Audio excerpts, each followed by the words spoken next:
এক বিঘা জমিতে এই যেন এক সবুজ বিপ্লব। আজকে আমরা চলে এসেছি দারুণ সুন্দর একটি করলার বাগানে। বাগানে পা রাখতেই চোখ জুড়িয়ে যাচ্ছে।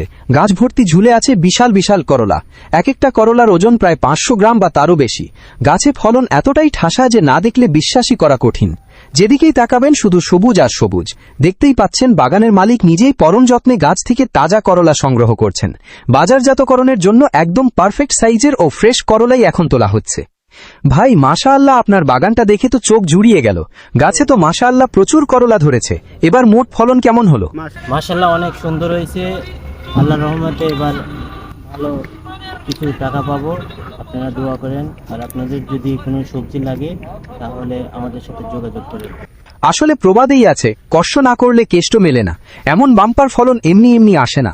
এর পেছনে রয়েছে দিনরাত হাড়ভাঙা পরিশ্রম, সঠিক পরিচর্যা, সুষম সার ও পানির ব্যবহার এবং রোগবালাই থেকে গাছকে বাঁচানোর